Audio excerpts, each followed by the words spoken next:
اعوذ باللہ من الشیطان الرجیم بسم اللہ الرحمن الرحیم الحمد للہ الذی جعل الحمد مفتاحا لذکرہ وسببا للمزید من فضلہ ودلیلا علی آلائہ وعظمتہ ثم الصلاة والسلام علی عبدہ وامین وحیہ وخاتم رسلہ سیدنا و مولانا بالقاسم محمد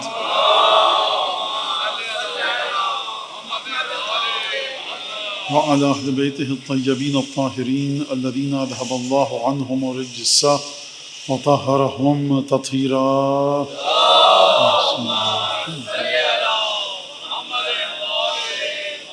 واللعن الدائم على أعدائهم أجمعين. أما بعد فقد قال الله الحكيم في كتابه المجيد أعوذ بالله من الشيطان الرجيم سبحان الذي أسرى بعبده ليلا من المسجد الحرام إلى المسجد الأقصى الذي باركنا حوله لنريه من آياتنا إنه هو السميع البصير. اللهم صل على محمد.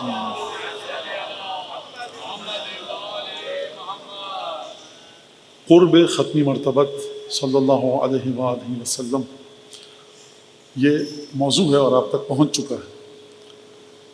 کچھ گفتگو اس موضوع کے بارے میں کہ یہ ہمارے نوجوان دوستوں کو، نوجوان سننے والے بچے اور بچیوں کو یہ بات سمجھ میں آ جائے کہ اس موضوع کا مطلب کیا ہے، اس موضوع کا معنی کیا ہے اور یہ موضوع کس چیز کی طرف اشارہ کر رہا ہے. لفظ کے لحاظ سے دیکھا جائے تو شاید بہت سے نوجوان دوست یہ سمجھ رہے ہوں کہ یہ موضوع نہایت مشکل ہے، نہایت ثقیل ہے، لیکن موضوع نہایت آسان ہے، موضوع قابل فہم ہے اور قابل درک ہے. کائنات میں جو بھی چیز ہے وہ خدا کے گرد گھوم رہی ہے، خدا کے گرد طواف کر رہی ہے، خدا اس کا خالق ہے. لیکن خدا نے اپنے پاس آنے کے لیے کچھ قانون بنائے، شریعت بنائی، دین بنایا. وہ دین کس کے پاس ہے؟ ختمی مرتبت کے پاس. اور ختمی مرتبت کی سنت اور طور طریقوں کے مطابق آپ کو چلنا ہے.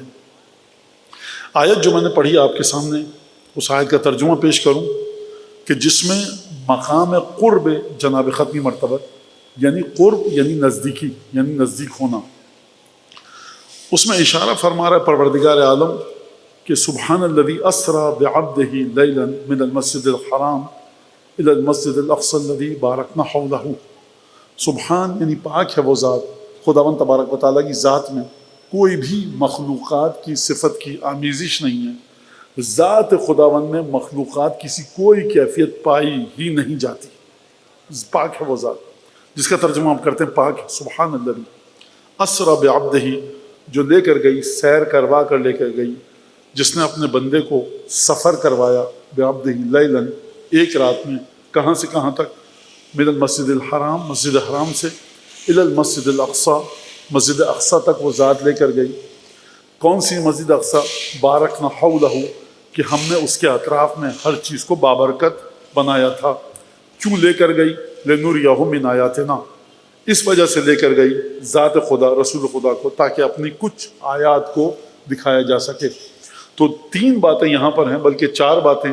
لے کر جانے والی ذات خدا کی، لے کر کس کو گئی؟ ختمی مرتبت کو. کہاں سے لے کر گئی؟ مسجد حرام سے.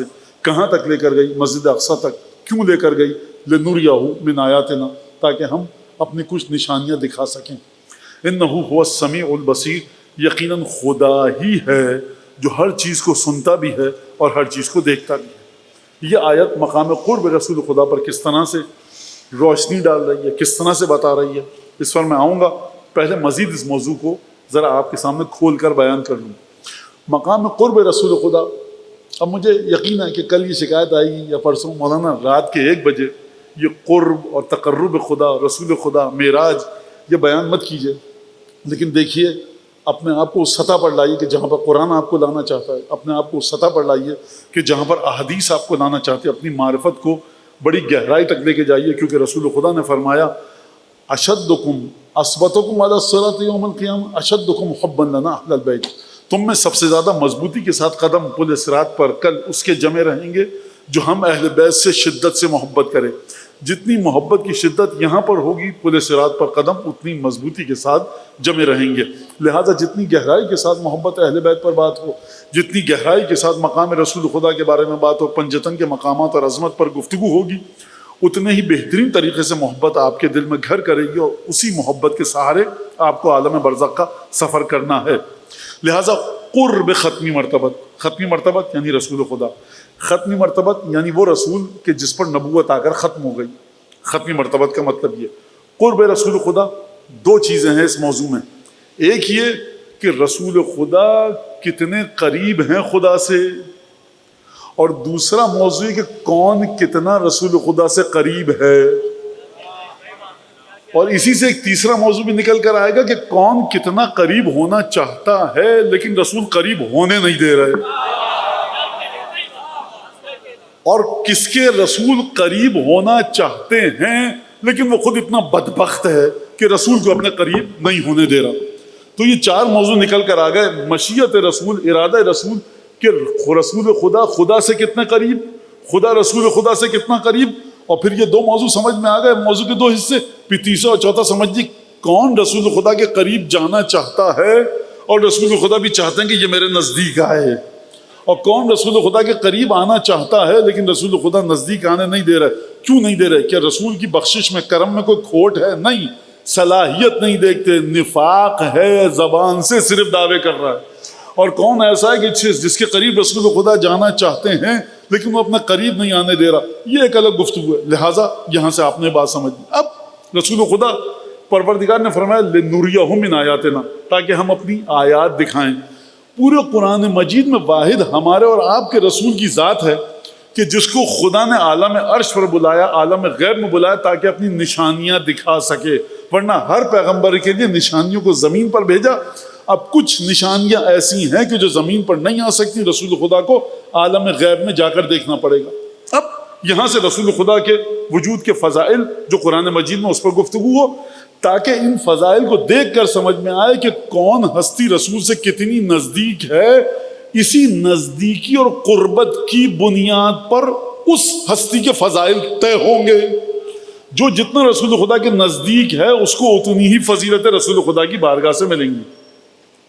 تو یہ ایک چیز کہ جو رسول خدا کے فضائل کے بارے میں اور قرب کے بارے میں ہے. کیسے؟ پھر بتا دوں نوجوان بچوں کو کہ رسول خدا کے بارے میں آیت فرما رہی ہے کہ پاک ہے وہ ذات جو لے کر گئی کہاں تک؟ آسمانوں کی سیر کرائی، مسجد حرام سے مسجد اقصیٰ تک. آیت کے آخر میں ٹکڑا انہ هو السمیع البصیر، خدا ہی کی ذات ہے جو ہر چیز کو سنتی بھی ہے، ہر چیز کو دیکھتی بھی ہے.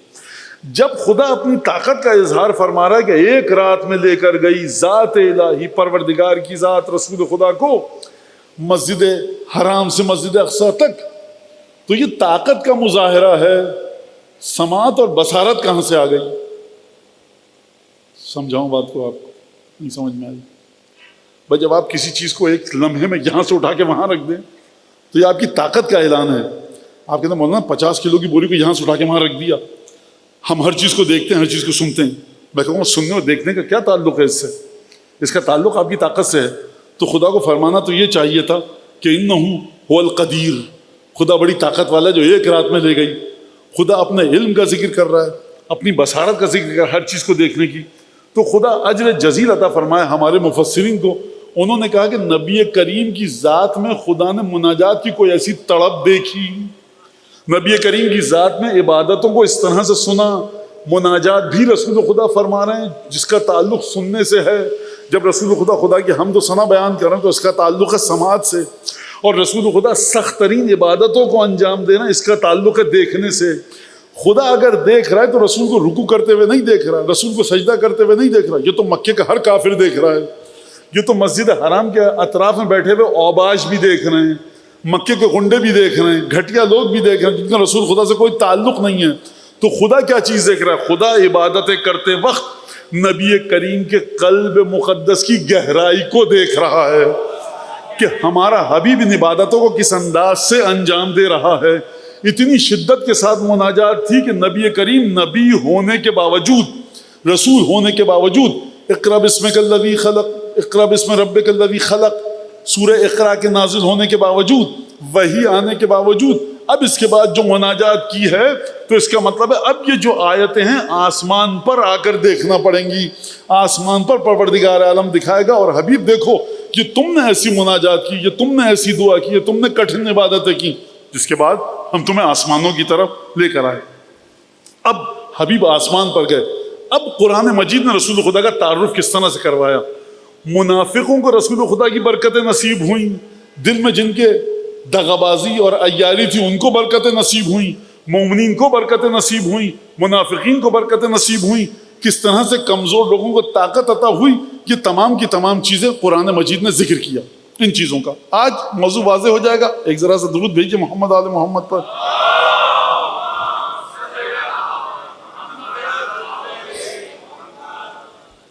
جب مال غنیمت بٹا تو بہت سے لوگوں کو تکلیف ہوئی کہ یہ مسلمانوں کو اتنا کیوں ملا، صدقات اور خیرات آئے، تو خدا نے قرآن مجید میں کہا وَمَا نَقَمُوا إِلَّا أَنْ أَغْنَاهُمُ اللَّهُ وَرَسُولُهُ۔ یہ لوگ جو ناراض ہوئے ہیں نا، یہ اس وجہ سے ہو گئے کہ اللہ اور اس کے رسول نے اپنے فضل سے ان کو دیا۔ یہاں سے مقام قرب کیسے نکل کے آ رہا ہے رسول خدا کا؟ خدا جب اپنی عطا کی بات کر رہا ہے تو اپنی عطا کے ساتھ رسول کی عطا کو جوڑ رہا ہے۔ فرما رہا ہے الا وما نقموا الا ان اغناهم الله ورسوله من فضله۔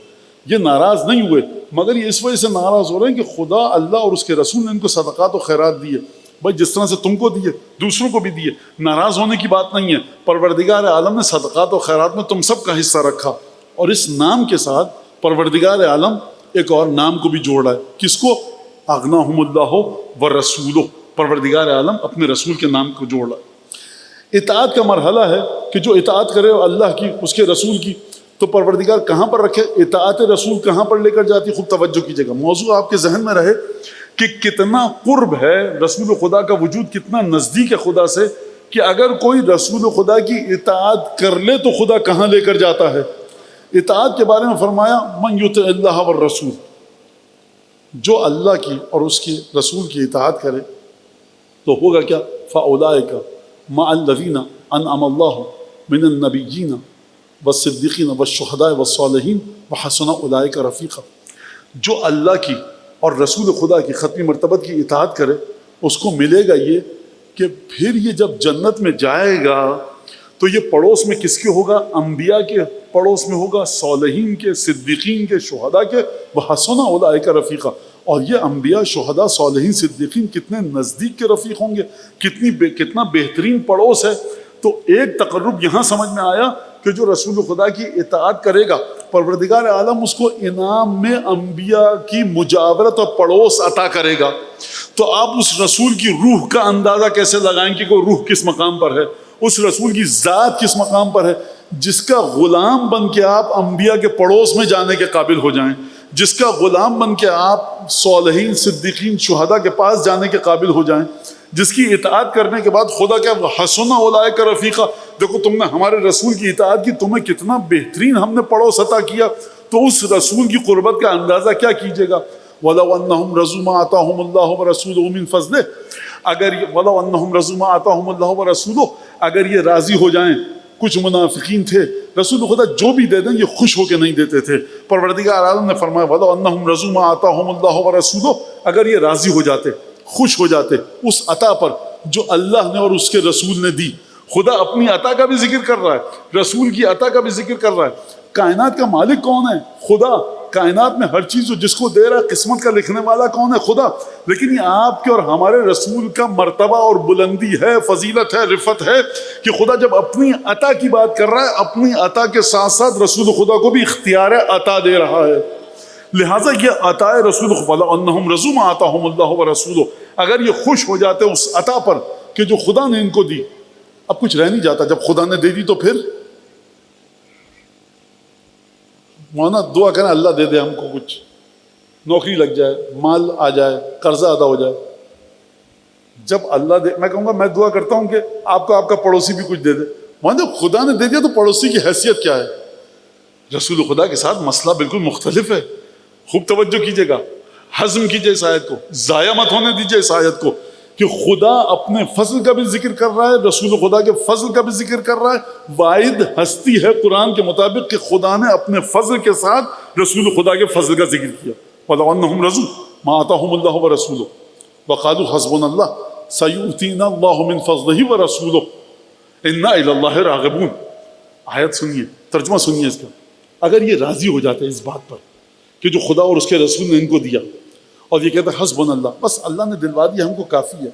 رسول بھی اللہ کی طرف سے آیا ہے، لیکن خدا نے رسول خدا کے لیے ایک الگ حساب کھولا، ایک الگ اکاؤنٹ کھولا. اور پھر اس کے بعد یہ کہتے سیؤتینا اللہ من فضلہ ورسولہ، یقیناً ہمیں اور بھی دے گا اللہ اور اس کا رسول اپنے فضل سے. خدا اپنے فضل کے ساتھ رسول کے فضل کا بھی ذکر کرے، انا الی اللہ راغبون. تو اس کا مطلب یہ ہے عالم غیب سے جو چیز آ رہی ہے، یہ مت سمجھنا رسول پیغام دے کر چلے گئے. خدا بار بار فرما رہا ہے قرآن میں کہ ہمارے فضل کے ساتھ رسول کا فضل، ہمارے فضل کے ساتھ رسول کا فضل. لہٰذا یہاں سے اپنی توحید کو بھی درست کیجئے، یہاں سے اپنی رسالت کے عقیدے کو بھی درست کیجئے. اور پھر اس کے بعد پروردگار عالم جب گفتگو کرے تو قرآن مجید کی 2 آیتیں، لیکن مدد دوں گا جناب امیر المومنین سے. فرمایا جناب امیر المومنین نے نہج البلاغہ میں کہ دیکھو کان للہ امانان فی الارض اما الاول فقد رفع. دیکھو خدا کی 2 امان تھی زمین میں، ایک امان جو تھی خدا نے اٹھا لی، وہ اٹھا لی گئی. واما الاخر، جو دوسری ہے وہ زمین پر ابھی تک موجود ہے، فتمسکوا بہ، اس سے جڑ جاؤ. الاول، پہلی امان کیا تھی؟ وہ رسول خدا تھے، اٹھا لی گئی، چلے گئے. اور یہ میں کہاں سے کہہ رہا ہوں؟ فرمایا قرآن کی آیت سے، ما کان اللہ معذبہم ما کان اللہ لیعذبہم وانت فیہم حبیب. خدا ان مکے اور مدینے کے لوگوں کو، آپ کی امت میں جو لوگ موجود ہیں جو آپ کو اذیتیں دے رہے ہیں، خدا عذاب کرے گا ہی نہیں. ترجمے کو غور سے سنیے گا. ترجمہ یہ نہیں خدا عذاب نہیں کرے گا، یہ خدا کا طور طریقہ ہی نہیں ہے، خدا کا وتیرہ ہی نہیں ہے، یہ ہو ہی نہیں سکتا. حبیب آپ ان کے درمیان موجود ہوں اور خدا ان پر عذاب کرے. فرمایا دیکھو ایک تو امان تھی تمہارے لیے عذاب سے بچنے کے رسول خدا، وہ تو چلی گئی، خدا نے اٹھا لیا. اما الآخر، دوسری باقی ہے، فتمسکوا بہ، اس سے جڑ جاؤ. وہ دوسری کیا ہے؟ استغفار ہے. فرما ما کان اللہ معذبہم وہم یستغفرون. خدا تم پر عذاب نازل ہی نہیں کرے گا اگر تم استغفار کرتے رہو. اگلی آیت کیا ہے سورہ توبہ کی؟ وَلَوْ أَنَّهُمْ إِذ ظَّلَمُوا أَنفُسَهُمْ جَاءُوكَ فَاسْتَغْفَرُوا اللَّهَ وَاسْتَغْفَرَ لَهُمُ الرَّسُولُ لَوَجَدُوا اللَّهَ تَوَّابًا رَحِيمًا. یہ لوگ کہ جنہوں نے اپنی جانوں پر ظلم کیا، اگر یہ آئیں حبیب آپ کے پاس، خدا سے استغفار کریں اور آپ بھی ان کے لیے استغفار کریں، لَوَجَدُوا اللَّهَ تَوَّابًا رَحِيمًا. یہ خداوند تبارک و تعالیٰ کو بہت جلدی توبہ قبول کرنے والا رحیم و کریم خدا پائیں گے. یعنی عالم غیب سے اگر کوئی رزق اترے تو رسول کے ذریعے، عالم دنیا سے تمہاری استغفار جائے تو رسول کے ذریعے. تو سرکار یہاں سے وسیلے کا مسئلہ آپ کی سمجھ میں آ گیا کہ آپ کی نہ عبادت آسمان تک جا سکتی ہے رسول کی مدد کے بغیر، نہ آسمان سے نازل ہو سکتی ہے رسول خدا کی مدد کے بغیر. اب عجیب انداز سے پروردگار عالم نے سورہ فتح میں آواز دی. ایک درود پڑھی محمد آل محمد.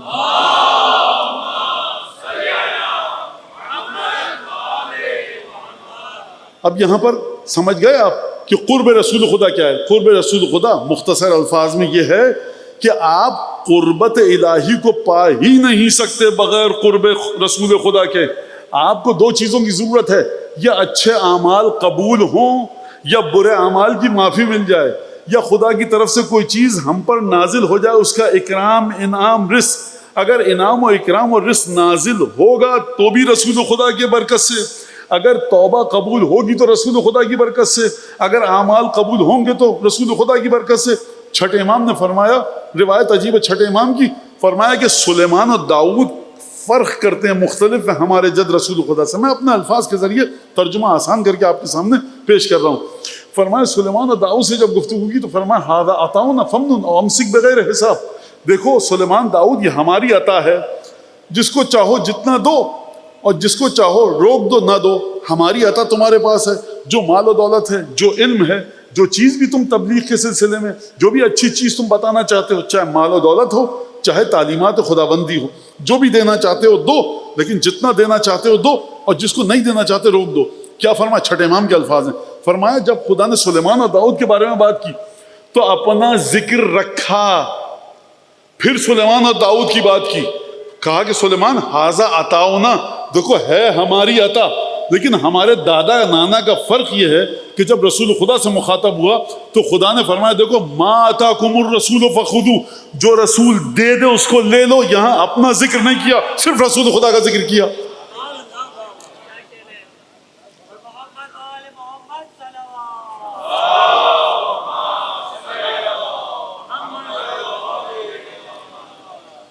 رسول خدا کی قربت کو کیسے دیکھیں گے کہ کون کتنا نزدیک ہے رسول خدا سے؟ فرمایا عجیب جملہ قرآن مجید کا سورہ فتح کی آخری آیت، محمد رسول اللہ والذین معہ اشداء علی الکفار رحماء بینہم. دیکھو محمد اللہ کے رسول ہیں، والذین معہ جو لوگ رسول خدا کے ساتھ ہیں، والذین معہ جو لوگ رسول خدا کے ساتھ ہیں، اشداء علی الکفار رحماء بینہم. یہ جب دشمن خدا کے ساتھ اس کے سامنے آتے ہیں تو بڑے کٹھن ہو جاتے ہیں. بچوں کے لیے ہارڈ ٹائم دیتے ہیں خدا کے دشمن کو. خدا کے دشمن کے سامنے سختی کا مظاہرہ کرتے ہیں، ڈٹ جاتے ہیں. وہاں پہ کندھے نہیں جھکاتے، سر جھکا کے بات نہیں کرتے، آرام سے بات نہیں کرتے، شدت کا مظاہرہ کرتے ہیں دشمن خدا کے سامنے، کیونکہ ان کی پہلی علامت ہے کہ رسول خدا کے ساتھ ہیں. اور یہ دشمن خدا کے سامنے بڑے ڈٹ کر رہتے ہیں، نرمی کا مظاہرہ نہیں کرتے. اشداء علی الکفار، اشداء شدید ہوتے ہیں کافروں کے سامنے. رحماء بینہم آپس میں بڑی رحم دلی کا مظاہرہ کرتے ہیں. تو پہلی خصوصیت یہ ہو گئی کہ جس کو بھی دیکھنا ہے آپ کو کہ رسول خدا کے ساتھ ہے، یہ دو خصوصیت. تراہم رکعا سجدا، دیکھو تم ان کو دیکھو گے کہ یہ مسلسل عبادت کی حالت میں ہے، کثرت عبادت ان کے وجود میں ہے. تراہم رکعا سجدا، سجدے اور رکوع کی حالت میں ہے. اور ذالک مثلہم فی التوراۃ و مثلہم فی الانجیل، یہی ان کی تصویر انجیل میں خدا نے بیان کی ہے، یہی ان کی تصویر تورات میں بیان کی ہے. یبتغون فضلا من اللہ ورضوانا، یہ خداوند تبارک و تعالیٰ کا ہر حال میں فضل طلب کرتے ہیں. خوب توجہ کیجیے گا، یبتغون فضلا من اللہ ورضوانا، ہر حال میں خدا کے رضوان کو طلب کر رہے ہوتے ہیں. رسول خدا کے ساتھ ہیں، برداشت کیجیے، برداشت کیجیے، تھوڑا سا برداشت کیجیے. آیت کے ترجمے کو خوش گفتگو ہے لیکن برداشت کیجیے.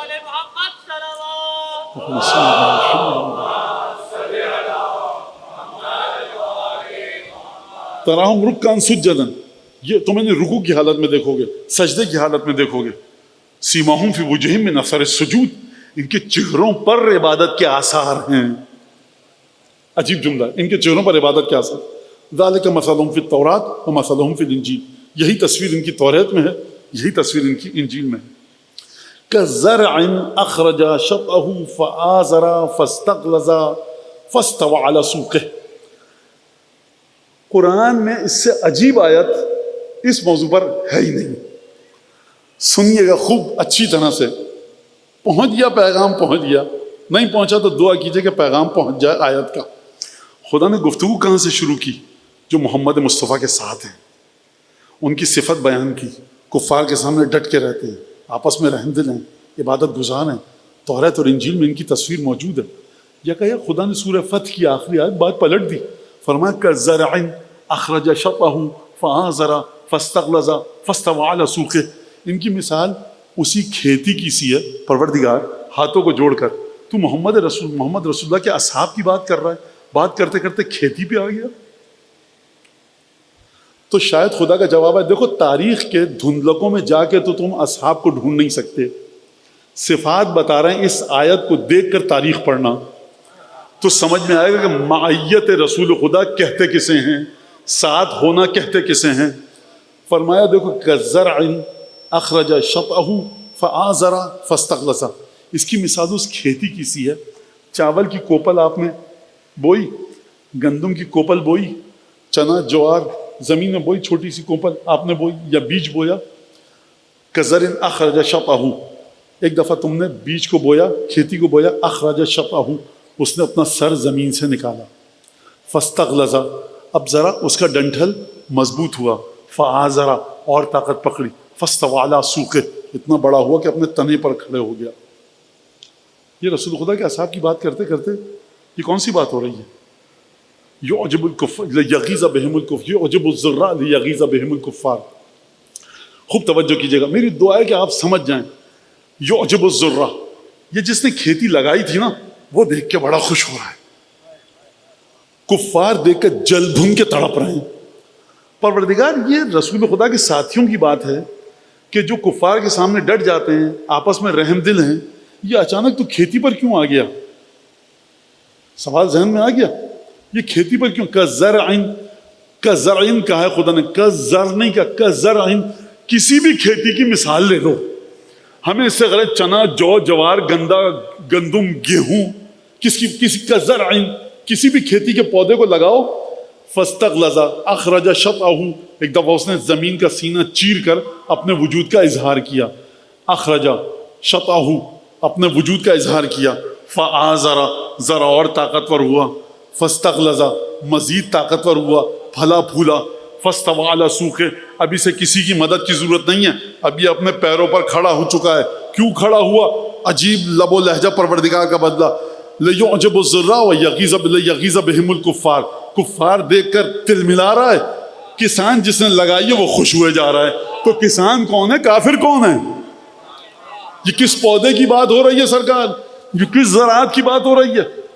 اور پھر فرمایا وعد اللہ الذین آمنوا وعملوا الصالحات منہم مغفرۃ واجرا عظیما، خدا نے ان لوگوں کو جو نیک عمل کر رہے ہیں، عمل صالح کر رہے ہیں، ایمان لے کر آ رہے ہیں، ان کی مثال ایسی کہ خدا نے ان کے ساتھ وعدہ کیا مغفرت کا، اجر عظیم کا۔ تو یہ سلسلہ ہے کیا اور کس کی بات ہو رہی ہے؟ کہاں سے بات ہو رہی ہے؟ سرکار جب خداوند تبارک و تعالیٰ رسول خدا کے ساتھیوں کی بات کر رہا ہے تو خدا کے سامنے ایک سوال تھا کہ امت مصطفیٰ سچا ساتھی کس کو سمجھے گی؟ ہر وہ شخص جو رسول خدا کے پیچھے نماز پڑھ رہا ہے، ہر وہ شخص جو جنگ میں جا رہا ہے۔ جنگ میں گئے تو رسول خدا کے اصحاب کے دو گروہ تھے قرآن کے مطابق، بعض نے جیسے ہی دشمن کی تعداد کو دیکھا، ابھی تلواریں نکلی نہیں ہیں، ابھی تلوار نکلی نہیں ہے، اللہ اور اس کے رسول کو جھوٹا کہہ دیا۔ میاں تم جو جنگ کے اندر لشکر، دشمن کے لشکر کی کثرت کو دیکھ کر، دشمن کی کثرت کو دیکھ کر رسول کو جھٹلا دو، جب تلواریں کھینچیں گی تو کہاں ہوگے؟ تو فرمایا، دیکھیں خوب توجہ کیجئے گا، دیکھو یہ تھا یہاں پر کسان سے مراد اگر رسول خدا کے اصحاب کی مراد ہے تو دیکھو پریشان مت ہونا کہ رسول خدا کا کون سے اصحاب فقیر تھے، غریب تھے، غلام تھے، کھانے کو روٹی نہیں تھی، کون سلمان تھا، کون ابو ذر تھا، ان کو اس کے ذریعے مت دیکھنا۔ اصل میں جس نے تربیت کی ہے نا رسول خدا نے، اس نے ان کو بویا ہے زمین معرفت حب امیر المومنین کے اندر، حب اہل بیت کے اندر۔ یہ جب بلندی کی طرف جائیں گے دنیا کہے گی کہ یہ غلط ہیں، لیکن رسول خدا دیکھ کر خوش ہوں گے، کافر تل ملائے گا، رسول خدا خوش ہوں گے، رسول خدا خوش ہوں گے۔ کیوں؟ کیونکہ رسول خدا نے اس کھیتی کو بویا ہے۔ اور اس کا فرمایا پروردگار عالم کہ چلیے اس آیت کی مزید اس میں گفتگو کریں، وہ یہ کہ ہر اس شخص کو جو رسول خدا کے ساتھ لشکر میں ہے دیکھ کر مت سمجھنا رسول خدا کے ساتھ ہے۔ جب احد کا مقام آیا تو قرآن نے تاریخ میں کہا ہے اصحاب رسول خدا کی فضیلت کیا ہے، کن اصحاب کے بارے میں گفتگو کر رہا ہے قرآن۔ یہ قرآن پڑھ رہا ہوں، حدیث کی کتاب نہیں پڑھ رہا، خوب توجہ کیجیے گا۔ تراہم رکعا سجدا، عبادت کے مرحلے پر آتے ہیں تو بہترین رکوع اور سجود۔ اگر گزشتہ انبیاء کے بارے میں جا کر دیکھو تو ان کے نام اور تصویر موجود، اگر جنگ کے مرحلے پر دیکھو تو دشمن کے سامنے ڈٹ جاتے ہیں۔ تو اب جا کر ڈھونڈیے جو ان معیارات پر پورا اترے، وہ ہے حقیقت میں رسول کے ساتھ، جو جنگ میں ڈٹا بھی رہے، عبادت بھی بلندی کے ساتھ کرے، رحمت الہی کا مظہر بھی ہو، علم بھی ایسا ہو۔ ہر اس شخص کو رسول کے ساتھ مت سمجھیے جو رسول کے ساتھ مسجد نبوی کی چھت کے نیچے نماز پڑھے، ہر اس کو رسول کے ساتھ مت سمجھیے جو رسول کے ساتھ جنگوں میں شریک ہو، ہر اس کو رسول کے ساتھ مت سمجھیے جو رسول کے ساتھ موجود ہے، سمجھیے اس کو رسول کے ساتھ کہ جس کو قرآن کہہ رہا ہے۔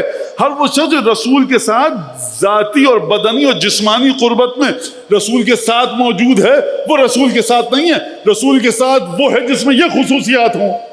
لہٰذا اس کے بعد فرمایا کہ یہ دیکھ کر، ان کو دیکھ کر کفار تل ملاتے ہیں، ان کو دیکھ کر زرع، جس نے زراعت کی ہے، جس نے اس بیج کو بویا ہے، وہ خوش ہوتا ہے۔ تو رسول خدا قلت میں مت جائیے، دیکھیے کہ رسول خدا کا تعلق کس کے ساتھ ہے۔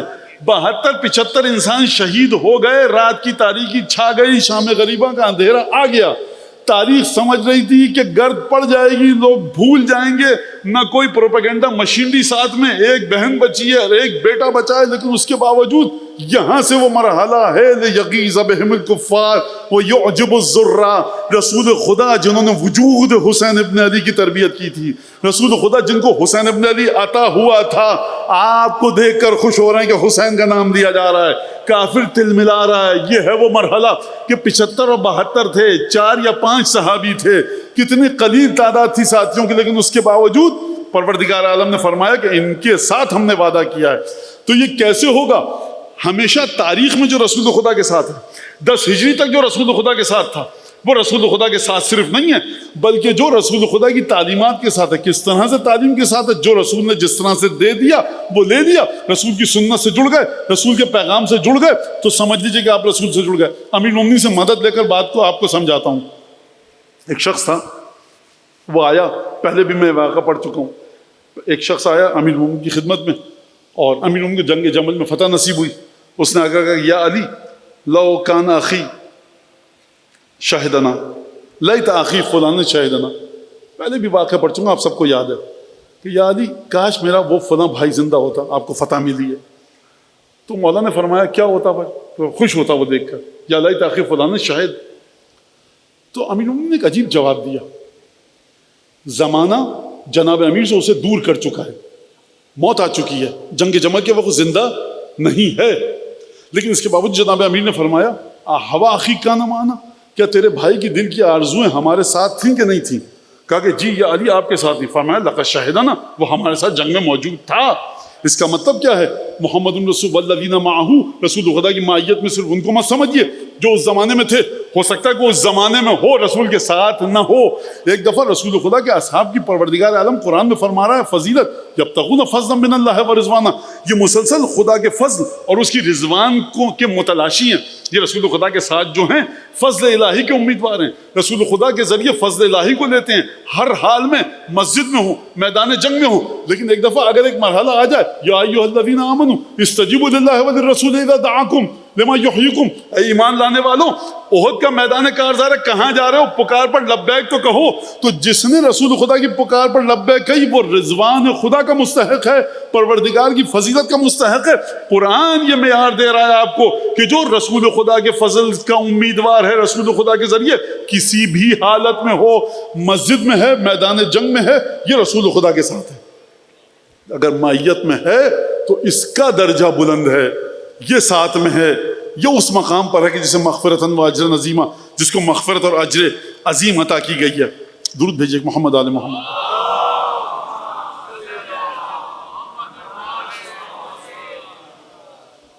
لہذا یہ قرب رسول خدا آپ کی سمجھ میں شاید آ گیا ہو کہ زمانے کا پابند نہیں ہے رسول خدا کا قرب. روایت ہمارے پاس کیا ہے کہ جو مجھ پر کثرت سے درود بھیجے گا, اب مختلف روایت میں خدا اس پر کتنی دفعہ درود بھیجے گا, کتنے گناہ معاف ہوں گے. اگر رسول خدا پر درود بھیجنے کا یہ ثواب ہے تو رسول خدا کے ساتھ جڑ جانے کا, قربت رسول خدا کا کتنا ثواب ہوگا. لہٰذا یہاں تک جو بات میں نے آپ کے سامنے پیش کی کہ قرب رسول خدا, قرب ختمی مرتبت, کیا چیز زمین سے آسمان کی طرف جاتی ہے وہ رسول خدا کے قرب کے ذریعے, جو چیز آسمان سے زمین تک آتی ہے وہ رسول خدا کے ذریعے. میں نے عرض کیا آپ کے سامنے کہ مال غنیمت رسول خدا بانٹ رہے ہیں, صدقات و خیرات. کیا کہا جا رہا ہے؟ کہو کہ حسبنا اللہ, اللہ کافی ہے ہمارے لیے, خدا دے دے گا ہم کو جو رسول کے فضل سے اور اللہ کے فضل سے. وَلَوْ أَنَّهُمْ رَضُوا, یہ راضی اگر ہو جائیں. یہ کس کی بات ہو رہی ہے؟ اس رزق کی بات ہو رہی ہے کہ جو مادی رزق ہے. لیکن مادی رزق کے سلسلے میں تم نے اگر اعتراض کیا, خدا کو پسند نہیں آ رہی یہ بات, تو مجھے اب آپ یہ بتائیے وہ رزق جو رسول کے وجود کا رزق ہے, وہ رزق جس کا نام ہے روح رسول خدا, وہ رزق جس کا نام ہے قلب رسول خدا. اگر قلب رسول خدا اپنا قلب دے کر جائیں, آپ کو اپنی روح سے متصل کروا کے جائیں, اور روح رسول خدا کے بارے میں, قلب رسول خدا کے بارے میں کوئی آ کر اعتراض کرے اور یہ کہا کہ نہیں اس سے آگے بھی کوئی چیز ہے. کیا ہے قلب رسول خدا؟ قرآن نے فرمایا ہم نے کسی کے دل میں, سینے میں دو دل نہیں رکھے, ہر ایک کے سینے میں ایک ہی دل ہے. جب ایک ہی دل ہے تو اسے ایک دل میں کس کو رکھنا ہے؟ کیا چیز ہے قلب رسول خدا؟ کیا چیز ہے روح رسول خدا؟ رسول خدا کا قلب اور رسول خدا کا روح ہے محبت اہل بیت. قل لا اسألکم علیہ اجرا الا المودۃ فی القربہ. رسول خدا کی روح کیا ہے؟ سید الشہداء کی عزاداری. رسول خدا کی روح سید الشہداء کے فضائل. رسول خدا کی روح جناب امیر المومنین کے فضائل. رسول خدا کی روح سیدہ کے ساتھ مودت, ائمہ کے ساتھ مودت. یعنی آپ اپنی روح کے اندر جہاں پر رسول خدا کے وجود میں مودت ائمہ ہے, رسول خدا کے دل میں محبت جناب امیر ہے, محبت امام حسن ہے, محبت امام حسین ہے. رسول خدا کے قلب میں جس طرح سے جناب امیر کی محبت ہے اسی طرح سے آپ کو اپنے دل میں رکھنی ہے. معیت رسول خدا کے لیے ہر فضل جو رسول خدا دے رہے ہیں, مادی رزق کے بارے میں جب خدا یہ فرما رہا ہے کہ اس طرح سے رہو، تو معنوی اور روحانی رزق کے بارے میں پھر خدا کیا کہے گا؟ لہٰذا یہ فرش عزا قرب رسول خدا کا وسیلہ ہے، قرب رسول خدا کا ذریعہ ہے۔ کیوں؟ اس وجہ سے حدیثوں کو جا کر دیکھیے آپ، سید الشہداء کے ساتھ کیا مودت و محبت، حدیثوں کو جا کر دیکھیے آپ، حضرت امام مجتبیٰ کے ساتھ کیا محبت تھی، احادیث میں جا کر دیکھیے آپ، امیر المومنین کے ساتھ کیا محبت تھی، پنجتن کی کیا محبت تھی، کس مقام پر ہیں پنجتن، ان کا آپس میں کیا تعلق ہے، رسول خدا کتنا زیادہ چاہتے تھے۔ یہ عزاداری کا فلسفہ یہی ہے کہ امت کے سامنے اس راستے کو معین کیا جائے کہ جس راستے پر چل کر امت رسول خدا کے قلب تک پہنچے۔ یعنی یہ کہا جائے امت مصطفیٰ کے بارے میں کہ جب امت مصطفیٰ کل اپنی قبر میں جائے، میدان حشر ہو، کہ یہ ہیں محمد رسول اللہ والذین معہ اشداء علی الکفار رحماء بینہم، ان کی یہ منزلت ہے۔ لہٰذا آپ اگر قرآن میں جا کر دیکھیں، آپ حدیث میں جا کر دیکھیں کہ کس طرح سے نبی کریم صلی اللہ علیہ وآلہ وسلم نے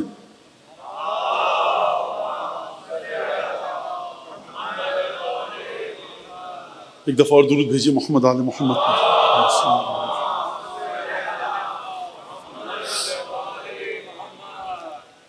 کس طرح سے اس مسئلے کو اجاگر کیا ہر مقام پر جا کر کہ کون ہمارے ساتھ ہے، کون میرے ساتھ ہے۔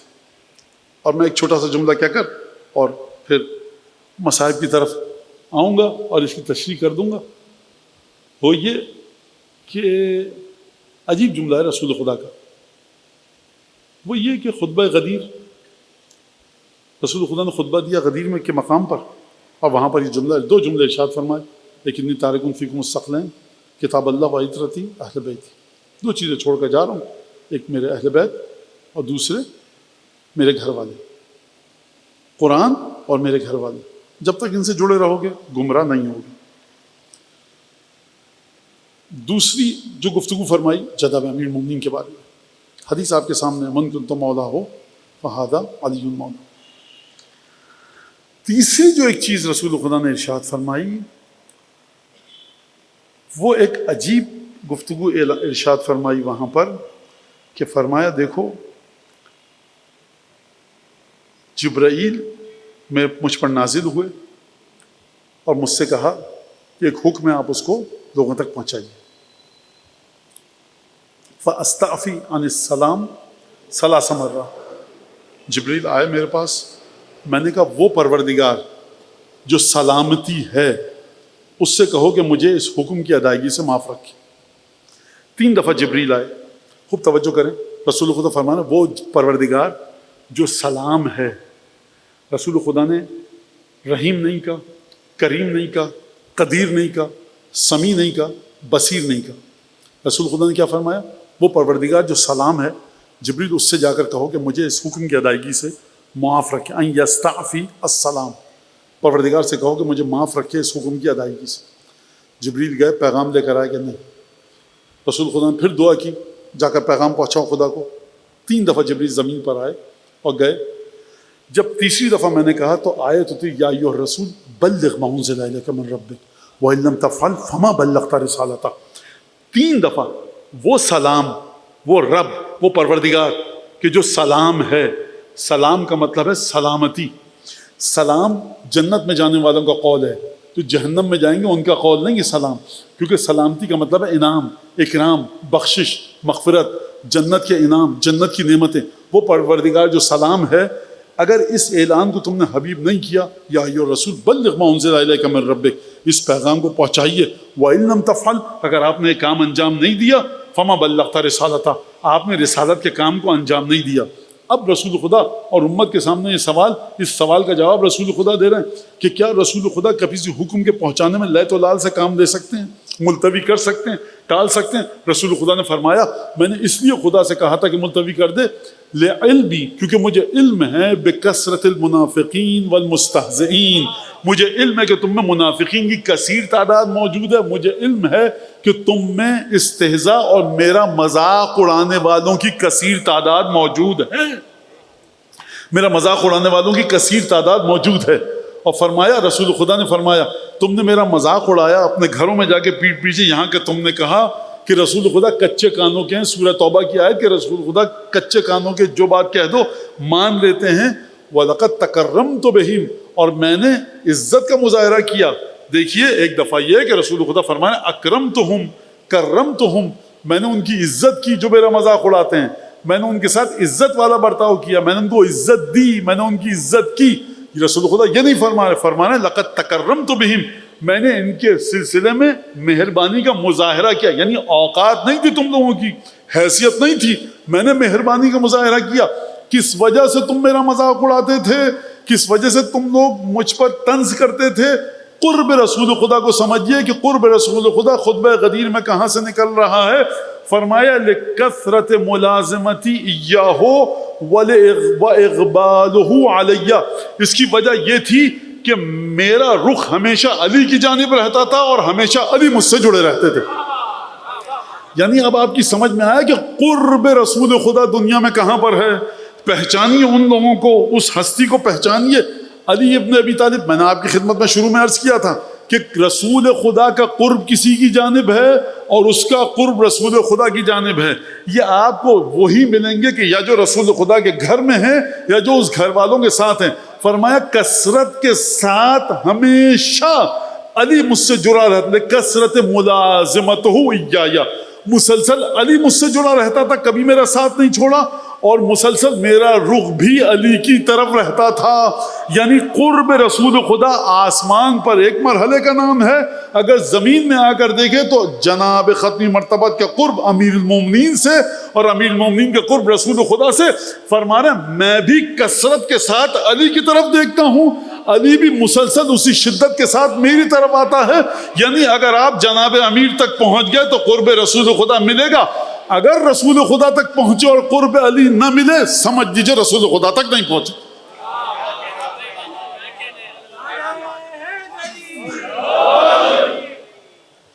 ایک درود بھی بھیج دیجیے.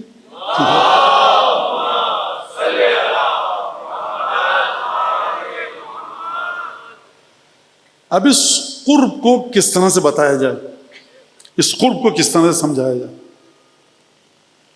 اور میں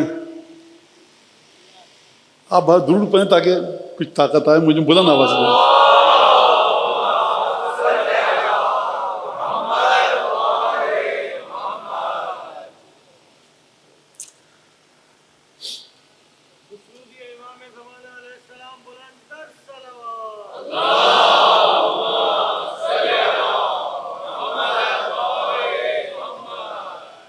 سمجھنے کی کوشش کریں بچے، ٹھیک ہے.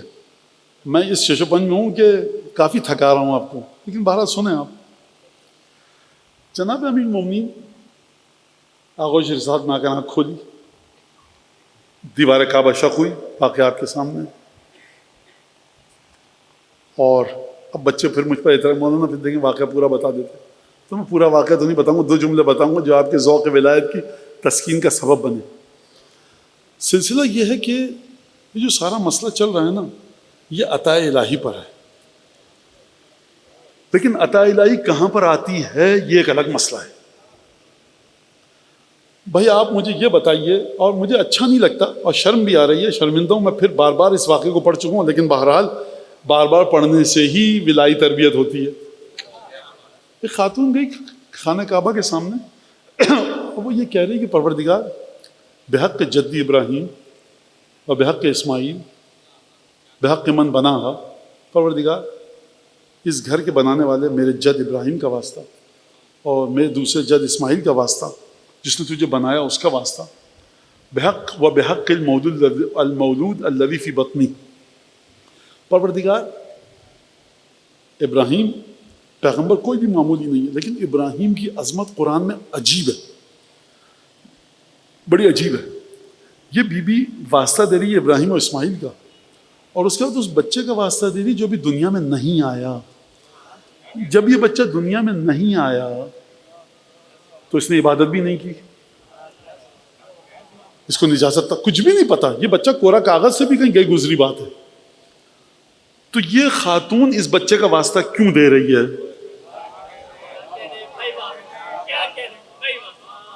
دیکھیے جب مادر موسیٰ کو خدا پیغام دے سکتا ہے فَإِذَا خِفْتَ عَلَيْهِ، اگر ڈرو کہ فرعون کے سپاہی آ کر مار دیں تو دیکھو اس کو فَقْذِفِيهِ فِي الْيَمِّ، فقذفیہ فی التابوت فقذفیہ فی الیم، اس کو ڈالنا جھولے میں، جھولوں کو پھینکنا سمندر میں، فلیلقہ الیم بالساحل یاخذ عدو لی عدو اللہ، اس کے بعد ساحل کی موجیں، اس کو دریا کی موجیں پھینکیں گی ساحل پر، وہاں پر ہمارے دشمن کے محل میں موسیٰ پروان چڑھیں گے۔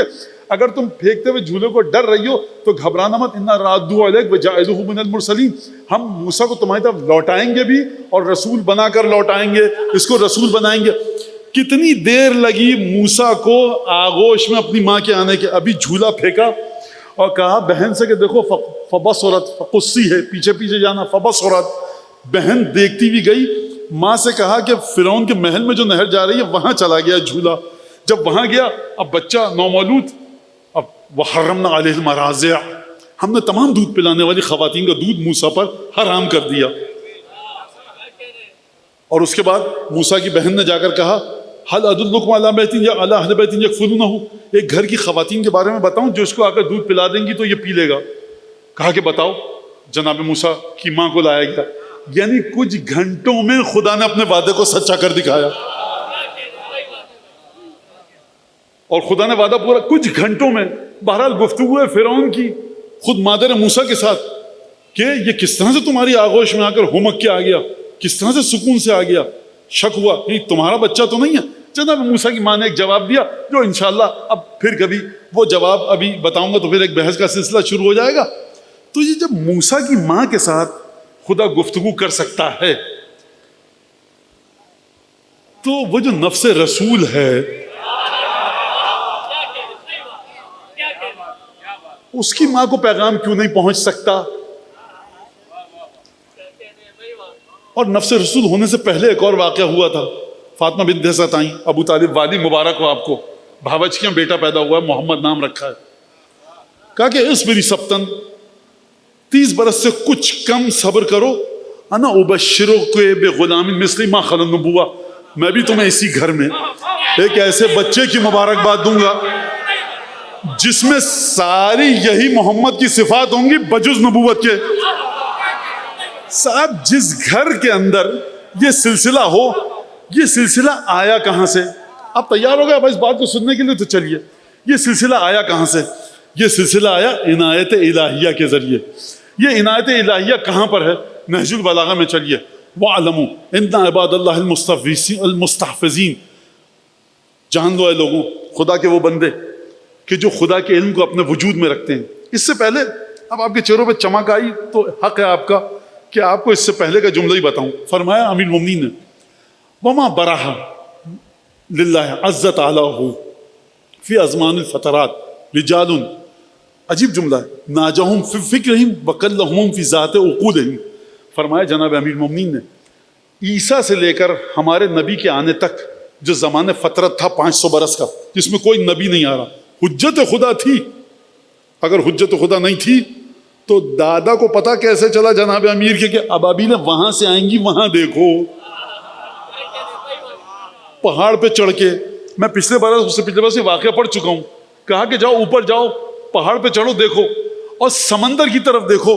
عجیب دادا ہے سرکار، نہ رسول ہے نہ نبی ہے، کیا چھت پہ تو چڑھ گیا ہوں عبد المطلب، بتائیے دیکھوں کہاں پر؟ یہ میرا جملہ ہے سمجھانے کے لیے۔ کہا دیکھو دائیں بائیں مشرق مغرب شمال جنوب کہیں مت دیکھو، دیکھو سمندر کی طرف۔ کچھ دکھا؟ کہا بادل تو آ رہے ہیں، کہا غور سے دیکھو۔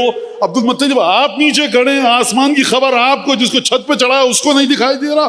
اس کا مطلب یہ کہ خانوادہ نبوت پر عطا ہے۔ کس طرح کی عطا؟ فرمایا وما برح للہ عز تعالیٰ، خدا کی نعمتیں جن پر کوئی غلبہ نہیں پا سکتا۔ اب میں اس جملے کی تشریح اس موقع پر تقریر کے کروں تو کس طرح کروں؟ عزت کا مطلب کیا ہے؟ ناقابل شکست۔ عزت کا مطلب کیا ہے؟ ناقابل غلبہ۔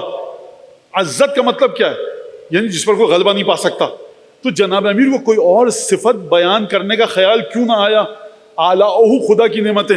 فرمایا یہ سلسلہ اسی طرح سے چلتا رہا زمان فترت میں، وما برحا، کبھی یہ سلسلہ منقطع نہیں ہوا۔ عزت اعلیٰ کہ خدا کی وہ نعمتیں جن پر کوئی غلبہ نہیں پا سکتا۔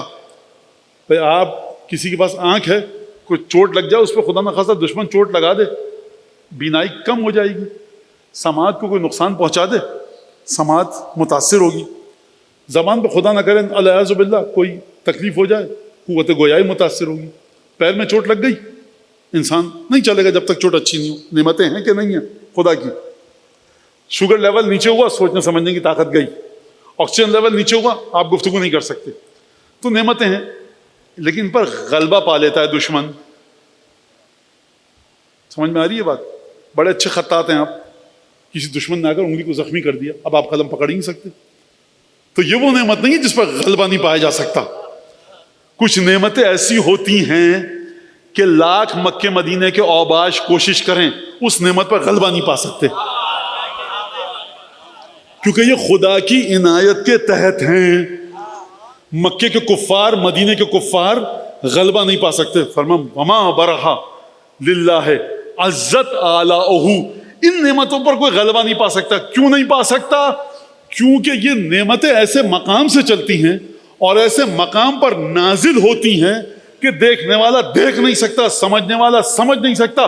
خدا کے خاص بندوں تک یہ نعمتیں عالم غیب سے نازل ہوتی ہیں.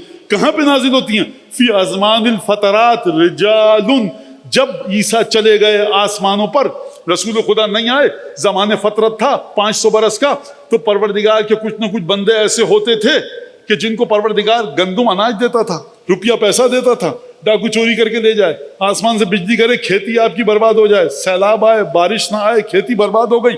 یہ وہ نعمت نہیں ہے جو ناقابل تسخیر ہے. اس نعمت کو مسخر کیا جا سکتا ہے, برباد کیا جا سکتا ہے, اس نعمت کو فنا کے مرحلے پر لایا جا سکتا ہے, اس نعمت کو ملک عدم میں بھیجا جا سکتا ہے. کون سی نعمت ہے کہ جہاں پر کسی کی نگاہ نہیں پہنچ سکتی, سماعت نہیں پہنچ سکتی, دست قدرت کسی کا طاقت وہاں تک نہیں پہنچ سکتا؟ فرمایا مسلسل کچھ ایسے لوگ تھے, ناجاہم فی فکرہم وکلمہم فی ذات عقولہم, جن کی فکروں اور سوچوں اور عقلوں میں خدا گفتگو کرتا تھا. لہذا کہہ رہے ہیں یہ نہیں بتایا کس کے بارے میں. فرمایا اگر ایسے لوگ تھے, اب اسی خطبے میں آگے چل کے جناب امین نے فرمایا وَعَلَمُوا عِبَادَ اللَّهِ الْمُسْتَحْفِظِينَ يَصُومُونَ مَصُونَهُ, جان لو خدا کے کچھ ایسے بندے ہیں جنہوں نے خدا کے علم کو اپنے وجود میں اتارا ہے, اس علم کو حفاظت کے ساتھ بچایا ہے. يُفَجِّرُونَهُ, یہ علم کے ان چشموں کو جو خدا چھپ چھپ کر ان کی فکروں میں ڈالتا تھا, کھود کھود کر نکالتے رہتے تھے. جب کھود کر نکالتے تھے, جب گرد ہٹا کر نکالتے تھے, تو ان چشموں میں سے کیا نکلتا تھا؟ فرمایا جناب امیر نے یفجرونہ, یہ علم کے چشموں کو نکالتے تھے. کن علم کے چشموں کو؟ جو خدا کی جانب سے ان کی عقلوں میں آتا تھا. اب اگر یہ ان علم کے چشموں کی کھدائی کر کے علم کے خزانوں کو نکال کے گفتگو کریں گے بھی, تو جاہل عرب کو مکے کے سمجھ میں کیا آئے گا؟ عبد المطلب ابو طالب سے گفتگو کریں سمجھ کیا پاؤ گے؟ ابو طالب عبداللہ سے گفتگو کریں سمجھ کیا پاؤ گے؟ جعفر طیار سے جناب امیر المومنین گفتگو کریں سمجھ کیا پاؤ گے؟ بیٹھے ہوگے محفل میں, لیکن چونکہ غیر ہو سمجھ میں نہیں آئے گا. جتنا کوشش کر لو یہ علم اسی طرح اسی گھرانے میں چلتا رہے گا. یتلاقون بالمحبہ, یہ جب ملاقات کرتے ہیں ایک دوسرے کے ساتھ تو محبت کے ساتھ ملاقات کرتے ہیں. یتواصلون بالولایہ, ان کے دلوں میں ایک دوسرے کے لیے ولایت اور محبت ہے, خدا کی محبت ہے, خدا کی سلطنت ہے. یہ جو جڑے ہوتے ہیں نا یہ لوگ خدا کے بندے, یہ ولایت الہیہ کے ساتھ جڑے ہوئے ہوتے ہیں, خدا کی حفاظت میں ہوتے ہیں. علم یفجرونہ, علم کے چشموں کو یہ پھوڑتے ہیں, علم کے چشموں کو یہ کھود کر نکالتے ہیں. اور اس کے بعد فرمایا یتلاقون بالمحبہ ویتواصلون بالولایہ, یہ محبت کے ساتھ جڑتے ہیں, ولایت کے ساتھ تعلق ہوتا ہے. یتلاقون, اور اس کے بعد جب ملتے ہیں تو ان کی عادت کیا ہوتی ہے؟ جب ملتے ہیں تو ایک دوسرے کو جام معرفت پلاتے ہیں. یہ جام معرفت پلانے کے لیے دیکھیے خوب توجہ کیجیے گا جناب امیر کے جملوں پر, یہ آپس میں ہی ایک دوسرے کو دیتے ہیں, باہر والا نہیں آ سکتا. کیوں نہیں آ سکتا؟ تم میں عنایت الہیہ ہے ہی نہیں. یہ عنایت الہیہ جناب امیر کا ذکر ہو رہا ہے. خانہ کعبہ میں ولادت ہوئی فاطمہ بنت اسد, میں نے آپ کی خدمت میں اشارتاً عرض کیا, ایک دفعہ ابراہیم کا ذکر کیا, اسماعیل کا ذکر کیا. جناب امیر کا جب ذکر کیا تب دیوار کعبہ شق ہوئی. تو اعتراض کوئی یہ نہ کرے کہ ابراہیم و اسماعیل تو سمجھ میں آ گیا پیغمبر تھے, یہ علی جو ابھی دنیا میں آئے نہیں ہیں ان کی قسم دی تو دیوار کعبہ شق کیوں ہوئی؟ آپ ڈھونڈتے ہیں گھرانے میں نبی کے عبادتوں کو, ہم نبی سے اتصال کو دیکھ کر عبادتوں کی قدر و قیمت کو مانتے ہیں، آپ عبادت کو دیکھ کر اس پر اٹک جاتے ہیں، کہاں نبی سے نسبت کے بعد عبادتوں کو دیکھیں اور کہاں بشری عبادتوں کو دیکھ کر رک جائیے۔ سرکار بڑا فرق ہے فرش ازا پر آنے والے میں اور دوسروں میں، یہ نسبت کو دیکھتا ہے۔ 15 منٹ کے لیے ہر آیا لشکر میں، سلام اللہ علیہ ہو گیا، کسی چیز کو نہیں دیکھا، ہم نے نسبت کو دیکھا، لہٰذا فرمایا دیوار شق ہو گئی۔ لہٰذا فرمایا جناب امیر المومنین، یہ جب ملاقات کرتے ہیں نا، یتلاقون بالریا، جب آتے ہیں تو ایک دوسرے کو جام پلاتے ہیں، سیراب ہو جاتے ہیں، ان کو باہر جانے کی ضرورت نہیں ہے علم حاصل کرنے کے لیے۔ وَيَسْتَرُونَ بِالرِّيَّةِ، اور یہ جب ایک دوسرے سے خدا حافظ کہہ کر مجلس منتشر ہوتی ہے ان کی، تو خوب سیراب ہو کر جاتے ہیں، اب کسی اور کے دروازے پہ نہیں جاتے علم حاصل کرنے۔ یہ کون لوگ ہیں کہ جن سے خدا جن کی فکر میں آ کر، وجود میں آ کر گفتگو کرتا ہے؟ فرمایا وَهُمْ كَتَفَاضُلِ الْبَدْرِ، یہ بیج کے چھانٹنے کی طرح سے ہوتے ہیں۔ تم نے کبھی دیکھ، اب میں امیر المومنین کے جملوں میں اپنے جملے رکھنے کی جسارت کر رہا ہوں، تم نے کبھی دیکھا ہے کسان کو اچھے بیجوں کو چنتا ہے، ہٹاتا ہے، خراب بیجوں کو پھینک دیتا ہے، کہتا ہے خراب بیج ہیں، اچھے بیجوں کو چنتا ہے، اچھے بیجوں کو چننے کے بعد کیا کرتا ہے؟ کھیتی میں بوتا ہے۔ فَهُمْ كَتَفَاضُلِ الْبَدْرِ، یہ بیجوں کی برتری کی طرح ہیں، اچھے اور برے بیج۔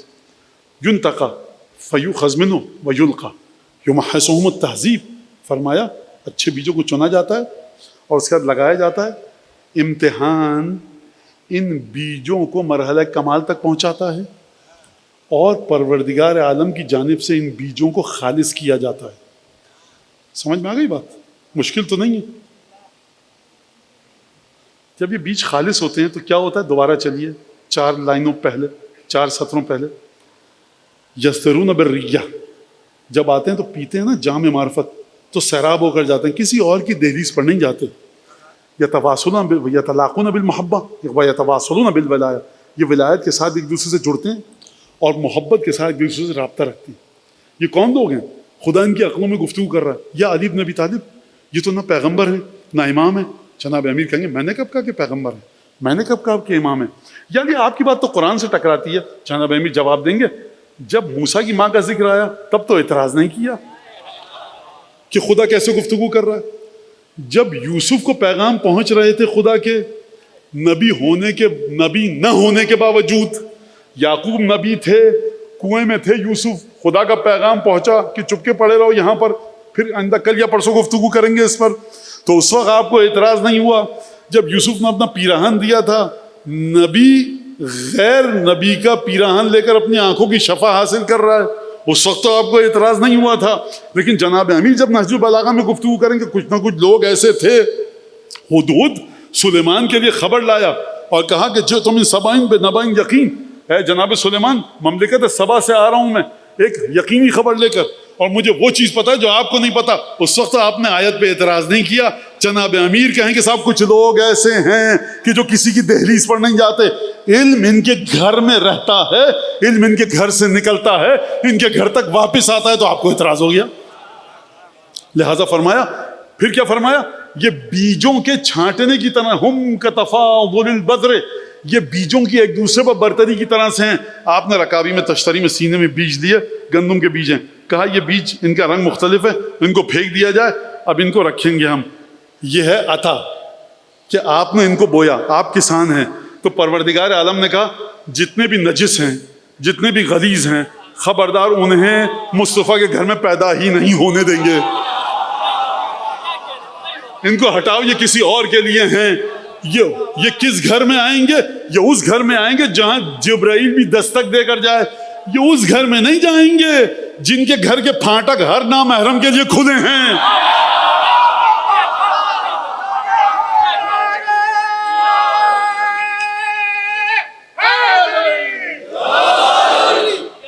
یہ اس گھر میں جائیں گے۔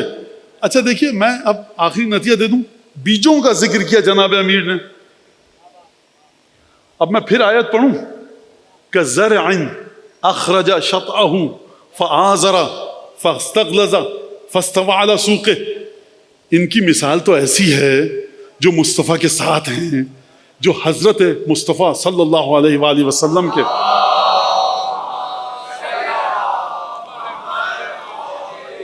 جو رسول خدا کے ساتھ ہیں ان کی مثال کیسی ہے؟ بیج کسی ہے کہ جس کو کسان لگاتا ہے، بیج زمین کا چیرا سینہ چیر کر باہر نکلتا ہے، تنومند ہوتا ہے، ڈنٹھل بنتا ہے، اور اس کے بعد اپنے پیروں پر کھڑا ہو جاتا ہے، تنا مضبوط ہوتا ہے. تو آپ سمجھ میں آ گیا جناب امیر فرمانا ہم کتفاضل البذر. جناب امیر فرمانا چاہنے دیکھو ہمارے گھرانے کو عبادتوں کے ذریعے مت دیکھنا، عنایت الہی کی روشنی میں عبادتوں کو دیکھنا. کیونکہ ہم میں کبھی کبھی تمہیں کوئی ایسا ملے گا کہ رسول کا سر اقدس اس کے زانوں پر ہے، نماز نہیں پڑھے گا، گھبرا مت جانا، گھبرا مت جانا. ہم عنایت ازلیہ الہی کے تحت ہیں. اگر کوئی ہم میں سے کسی کا خون ملتے ہوئے چہرے پر دیکھے تو اپنے آڑے ترچھے سوالات مت کرنا، یہ عنایت الہیہ کی بات ہے. اگر تمہارا عقیدہ یہ ہو کہ مولا حسین ٹھوکر مارے چشمہ بہہ نکلے گا لیکن پھر بھی پیاسے شہید ہوں، دنیا والوں کی باتوں میں آ کر اپنے ذہن کو گمراہی پر مت لے جانا. یہ عنایت الہیہ کے تحت ہیں. افعال کے ذریعے ان کو مت سمجھو، عنایت الہیہ کے ذریعے ان کو سمجھو. لہذا فرمایا اب آپ سمجھو قرآن کی اس آیت کو متصل کیجئے جناب امیر کے اس خطبے سے کہ وہ لوگ کہ جو جناب امیر جن کا ذکر فرما رہے ہیں کہ یہ علم کے جام خود پیتے ہیں، یہ ان کو علم کے جام پینے کے لیے کسی کے دروازے پر جانے کی ضرورت نہیں ہے. ان کا مرحلہ یہ ہے کہ یہ جب الگ ہوتے ہیں خاندان والے گھر والے تو یہ سیراب ہو کر الگ ہوتے ہیں.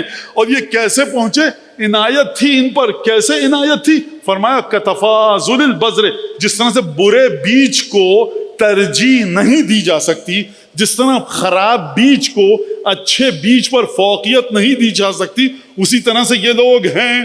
سوال ایک رہ گیا عنایت الہیہ کہاں گئی؟ فرمایا جناب امیر نے اسی خطبے کے آخری سطر میں کہ یمحصہم التمحیص، امتحان لیے جاتے ہیں ان سے، یعنی خداوند تبارک و تعالیٰ ان سے امتحان لیتا ہے. کون سے امتحان لیتا ہے؟ ابراہیم سے جو امتحانات کا سلسلہ شروع ہوا، عبد المطلب نے عجیب امتحان دیا، جناب ہاشم نے عجیب امتحان دیا، عبد مناف نے امتحان دیا، جناب عبداللہ نے امتحان دیا، جناب عبداللہ اور عبد مناف اور ہاشم نے امتحان دیا، جناب ابو طالب نے امتحان دیا، سرکار نہیں فاطمہ بنت اسد نے امتحان دیا، جناب آمنہ نے امتحان دیا، ان کے خاندان کے گھر کی خواتین نے امتحان دیا. تبھی یہ طہارت کے مرحلے پر آئیں. اگر جد بزرگوار ان سب کا ابراہیم ہے اور خدا ابراہیم کے بارے میں فرمائے اذ ابتلی ابراہیم ربہ بکلمات فاتمہن، ہم نے 10 خطرناک ترین امتحانات لیے ابراہیم سے، جس کے بعد ابراہیم امتحانات میں کامیاب ہو کر اس مرحلے پر آئے تو ان کے گھر کی خواتین بھی امتحان دیں گی، ان کے گھر کے مرد بھی امتحان دیں گے، ان کے گھر کے بچے بھی امتحان دیں گے. اور اس امتحان کی علامت کہاں ہے؟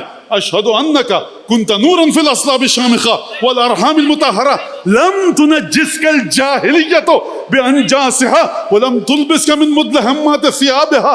نہ نجاست آپ کو چھو سکی. مولا حسین کب نجاست نہیں چھوئی آپ کو؟ یا علی کب نجاست نہیں چھوا؟ جب آپ بڑے ہوئے نجاست کی تمیز ہوئی تب نجاست نہیں چھوا. یہ جب سے ان کا نور صلب پدر میں تھا، جب سے ان کا نور صلب آدم میں تھا، نجاست نے رتی برابر ان کو نہیں چھوا، جاہلیت نے ان کو نہیں چھوا. اور یہ اس مرحلے پر ہیں کہ دعائم دین ہے، کلمۃ التقوی ہیں، یہ دین کا ستون ہے، یہ تقوی کا کلمہ ہے. جب تک ان پر نہیں آؤ گے، ہر حرام کو چھوڑ دو، ہر واجب پر عمل کرو، ان سے بغض ہے تقوی سے دور ہو. لیکن ان کی عزت کو بچانے کے لیے، غلط بات منتقل نہ ہو جائے، ان کی عزت کو بچانے کے لیے اگر مودت ہے تو ہر حرام سے دور بھی ہوگے، ہر واجب کو انجام بھی دو گے. یہ درود بھیجیے محمد علیہ.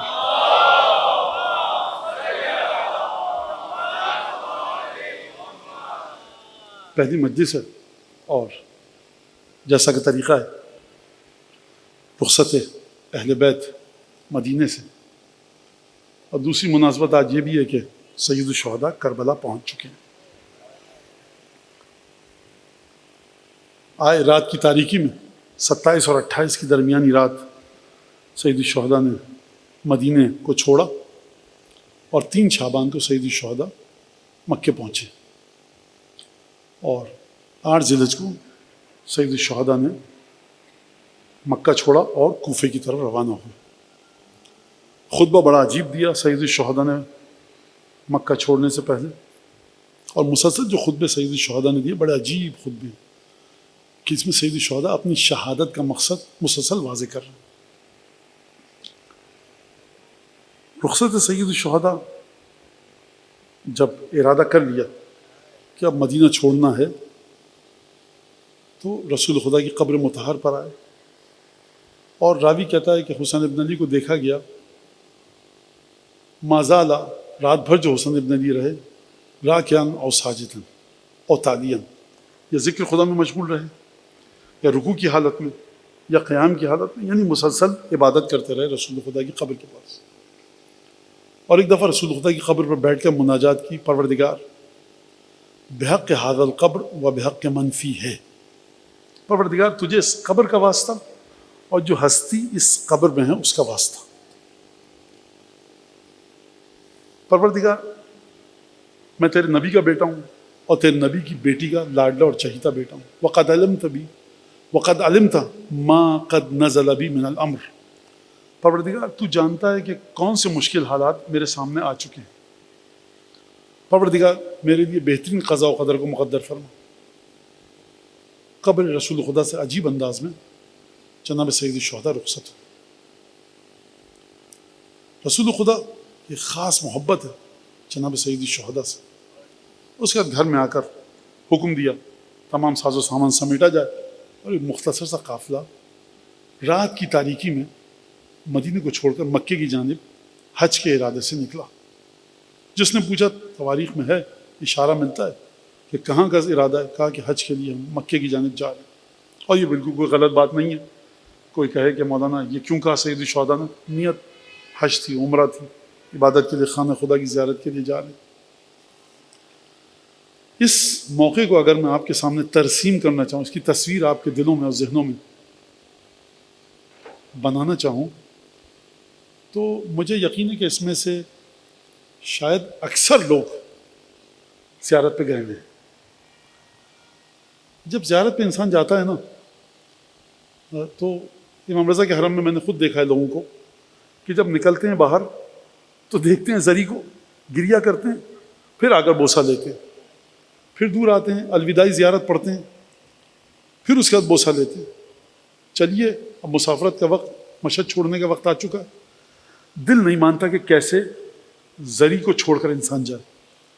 کربلا میں یہی حال ہے، نجف میں یہی حال ہوتا ہے، حتیٰ جب بس گزر رہی ہوتی ہے نجف کے سامنے سے، کوئی کہہ دے کہ دیکھو وہاں سے حرم سے گنبد نظر آ رہا ہے، تو تمام مسافر، تمام زائرین چاہتے ہیں کہ ایک جھلک دکھ جائے گنبد مطہر کی۔ اور بعض کی آنکھوں میں دیکھا ہے، بڑے پاک و صاف مومنین ہیں، آنکھوں سے آنسو نکل رہے ہوتے ہیں، اور جب جہاز اڑتا ہے تب بھی وہ دیکھو وہاں سے گنبد نظر آ رہا ہے۔ ابھی آپ 4-5 دن رہ کر آئیں، دن میں 3-4 دفعہ زیارت کرتے تھے، جی نہیں بھرا؟ نہیں مولانا، امیر المومنین کی زیارت سے کس کا جی بھرے گا؟ تو آپ مجھے بتائیے کہ سید الشہداء اور یہ جناب زینب جب بیعت نبوت سے نکلے ہوں گے، تو آپ یہ مان سکتے ہیں کہ جناب زینب نے قدم آگے بڑھایا ہوگا اور ہماری میں بیٹھ گئی ہوں گی؟ دل نہیں، اس گھر سے یادیں وابستہ ہیں۔ رات کی تاریکی میں جو ماں کا جنازہ اٹھا تھا وہ اسی گھر سے اٹھا تھا، محسن اسی گھر میں شہید ہوا ہے۔ جب انسان نکلتا ہے نا، ڈھیروں یادیں ہیں جو اس کا پیچھا نہیں چھوڑتی۔ مجھے نہیں پتا کہ شہزادی نے قدم گھر سے باہر کس طرح سے رکھا ہوگا۔ اور ایک دفعہ ام سلمہ، جناب ام سلمہ سے خدا حافظی کی، اور اس کے بعد سید الشہداء نے وہ مٹی دی، کہا کہ نانی، مادر گرامی، نانی جان، یہ وہ مٹی ہے کربلا کی، جب آپ اس میں دیکھیں کہ تازہ خون جوش مار رہا ہے تو سمجھ لیجیے کہ حسین شہید ہو چکا۔ اور اس کے بعد رسول خدا کی بیٹیوں، بہوؤں کو لے کر ایک ایک کر کے ناقے لائے گئے، آمادیوں میں بٹھایا گیا، اور ایک عجیب سلسلہ ہے۔ یہ قافلہ چلتا ہے، مورخین نے لکھا ہے کہ جب قافلہ چلتا ہے، سید الشہداء کی ہمشیرگان اور بہنوں کے پاس کچھ نوجوان ہیں جو جاتے ہیں، کوئی ضرورت تو نہیں ہے، پانی چاہیے، خیمہ کہاں نصب کریں۔ تمام سید الشہداء کی بہنوں کو یہ کچھ نوجوان ہیں جو ضرورتیں پوری کر رہے ہیں۔ یہ کون ہے؟ یہ خوبصورت تنومند درازخط بہادر کون ہے؟ یہ ابو الفضل عباس ہے۔ کیا رشتہ؟ یہ حسین ابن علی کی بہنوں کا بھائی ہے۔ یہ خوبرو نوجوان کون ہے؟ یہ علی اکبر ہے، زینب کا بھتیجا۔ یہ کون نوجوان ہے جو زینب کے خیمے میں جا رہے ہیں؟ یہ دونوں بیٹے ہیں۔ یہ 18 نوجوان جو زینب کے خیمے میں جاتے ہیں، کوئی بھی کام ہوتا ہے، یہ کچھ بھائی ہیں، کچھ بیٹے ہیں، کچھ بھانجے ہیں۔ اب جب جناب زینب نے قدم باہر نکالا تو میں انیس سے مدد دوں گا اس منظر کو آپ کے سامنے پیش کرنے۔ فرزند پیمبر کا مدینے سے سفر ہے، سادات کی بستی کے اجڑنے کی خبر ہے، درپیش ہے وہ غم کے جہاں زیر و زبر ہے، گلو صفت غنچہ کمر بستہ کھڑے ہیں، سب ایک جگہ صورت گلدستہ کھڑے ہیں۔ تمام حسین ابن علی کے بھائی، بھانجے، بیٹے، بھتیجے بڑے ادب سے کھڑے ہیں کیونکہ امام دوسرا کی آمد ہے۔ ایک دفعہ انیس نے بند دکھے اور اہم ترین رخصت کو انیس نے قدم بند کیا، فرمایا اب تمام شہزادے بڑے باادب کھڑے ہیں۔ کیوں باادب کھڑے ہیں؟ کیونکہ اب جو بی بی قدم رکھے گی نا باہر بیت الشرف میں، یہ وہ بی بی ہے جس کے بارے میں علامہ بحر العلوم نے لکھا کہ کان الحسین، امام حسین علیہ السلام قرآن کی تلاوت کر رہے تھے، اس دخلت علیہ زینب، بی بی زینب تشریف لائیں حجرے میں، مولا نے قرآن بند کیا، مناسب مقام پر رکھا، وقام اجلالا لہا، اور پورے قد سے زینب کے احترام میں کھڑے ہوئے۔ امام وقت ہیں، زینب کے احترام میں کھڑے ہوئے۔ اگر زینب کا احترام یہ ہے تو آپ کیا توقع رکھتے ہیں؟ بھائی بھی موجود ہیں، بیٹے بھی موجود ہیں، بھانجے بھی موجود ہیں۔ کیوں؟ عقیلہ بنی ہاشم، یہ وہ ہے جو شیر فاطمہ کی پالی ہوئی ہے، علی ابن ابی طالب کی آغوش کی لاڈلی ہے، اس نے رسول خدا کو دیکھا ہے، اس کے لیے امام حسن اور امام حسین احترام کرتے ہیں۔ بس ایک دفعہ بی بی نے جب قدم رنجا فرمایا دہلیز کے باہر، انیس نے فرمایا پہنچی جو ہی ناقے کے قرین دختر حیدر، خود ہاتھ پکڑنے کو بڑھے سبت پیمبر۔ خبردار، زینب آگے بڑھ رہی ہیں، کوئی ہاتھ نہ تھامے۔ انیس کی نظر میں حسین ابن علی کا حق ہے کہ زینب کا ہاتھ تھامے۔ پہنچی جو ہی ناقے کے قرین دختر حیدر، خود ہاتھ پکڑنے کو بڑھے سبت پیمبر، تھے پردے محمل کو اٹھائے علی اکبر۔ جب زینب محمل میں بیٹھیں گی تو اپنے ہاتھ سے پردہ ہٹا لیں۔ انیس فرماتے ہیں ادب کا مقام یہ نہیں ہے، یہ جرت ہے کسی کی کہ زینب اپنے ہاتھ سے محمل کا پردہ اٹھائیں۔ تھے پردے محمل کو اٹھائے علی اکبر، فضات ہی سنبھالے ہوئے خود گوشے چادر، کہیں زینب کی چادر پیروں میں رپٹ نہ جائے، بی بی کو تکلیف نہ ہو، فضات ہی سنبھالے ہوئے خود گوشے چادر، تھے پردے محمل کو اٹھائے علی اکبر۔ ہاتھ حسین نے پکڑ لیا، پردہ محمل علی اکبر نے اٹھا دیا، فضہ ماں کی کنیز چادر کو اٹھا دیا۔ یہ دونوں بیٹے کہاں کھڑے ہوئے ہیں؟ اون محمد فرمایا فرزند کمر بستہ چپ و راست کھڑے تھے۔ اب اون محمد کی جرت ہے کہ علی اکبر کے آگے آئیں، اون محمد کی جرت ہے کہ نانی کی کنیز کے سامنے آئیں، اب اون محمد کی جرت ہے کہ حسین سے کہیں کہ آقا نہیں، ہم اپنی ماں کا ہاتھ پکڑیں گے، یہ خانوادہ ادب کا گھرانہ ہے، لیکن ماں کی محمل کے پاس ہیں کہ اگر کوئی ضرورت ہو تو ہم پوری کر دیں۔ فرزند کمر بستہ چپ و راست کھڑے تھے۔ ابو الفضل عباس کہاں پر ہیں؟ فرمایا نالین اٹھا لینے کو عباس کھڑے تھے۔ بس یہ تھی مدینے سے رخصت، یہی رخصت مکے سے ہوئی۔ 32 منزلیں حسین نے طے کی، 32 مقامات پر، کوفے تک، کربلا تک۔ خیمے عماریوں سے اترتے تھے، ناکوں سے نصب ہوتے تھے۔ جب بھی زینب ناکے پہ سوار ہوتی تھی، حسین سوار ہوتے تھے، حسین کی لگام علی اکبر پکڑتے تھے، رکاب عباس تھامتے ہوں گے، 18 بنی ہاشم کے جوان نزدیک ہوتے ہوں گے، حسین ذوالجناح پر سوار ہوتے ہوں گے۔ یہی نوجوان جاتے ہوں گے، اب پھوپھی سوار ہو رہی ہے، اب ماں سوار ہو رہی ہے، عقیلہ بنی ہاشم بہن سوار ہو رہی ہے۔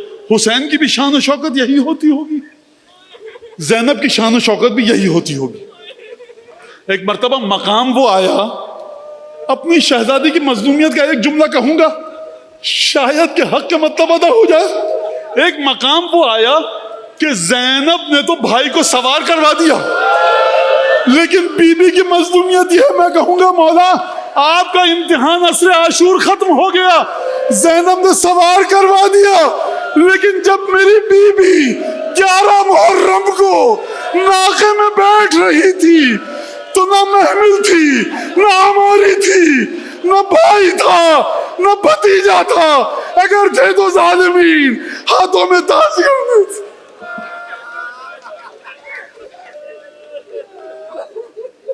اللهم كن لوليك الحجة ابن الحسن صلواتك عليه وعلى آبائه في هذه الساعة وفي كل ساعة وليا وحافظا وقائدا وناصرا ودليلا وعينا حتى تسكنه أرضك طوعا وتمتعهم فيها طويلا. اللهم بحق محمد وآل محمد عليك صل على محمد وآل محمد وعجل فرجهم وأهلك عدوهم من الجن والإنس من الأولين والآخرين واكفنا ما همنا وارزقنا العافية ووسع رزقنا وطول أعمارنا مع الصحة والسلامة في الجسم والروح. ربنا تقبل منا إنك أنت السميع العليم وتب علينا إنك أنت التواب الرحيم. پالنے والے حضرت حجت کی بارگاہ میں اس قلیل سی عبادت کو قبولیت کے لائق قرار دے. جتنے لوگ یہاں موجود ہیں، جو یہاں پر ذمہ داران ہیں، جو انتظامیہ ہیں، جو لوگ کسی بھی حوالے سے اس فرش اعظم میں شامل ہیں، خدمت کر رہے ہیں، پروردگار ان کی اس خدمت کو قبول فرما. امام زمانہ کے دل سے ہر دکھ کو دور فرما، ہر خوشی عطا فرما، ظہور میں تعجیل فرما، ہم کو انصار عوان میں قرار دے. جس نے مجھ سے آپ سے دعا کی درخواست کی ہے، جو گھروں میں بیٹھ کے مجلس دیکھ رہے ہیں، پروردگار ان سب کی دعاؤں کو قبولیت کی کہ شرف سے نواز دے. ہمارے تمام ذوی الحقوق اعزاء اقربا والدین ارحام ان سب کی مغفرت فرما. جو لوگ جنہوں نے سوچ سلام نوحہ مرثیہ محدثین فقہا مفسرین جنہوں نے خدمت کی سید الشہداء کی امیر المومنین کی، پروردگار ان کو مولا کی شفاعت قاہرہ کاملہ نصیب فرما، اور جو زندہ ہیں ان کو طول عمر صحت و سلامتی کے ساتھ عطا فرما. دعاؤں کی قبولیت کے لیے بلند آواز سے درود پڑھ دیجیے.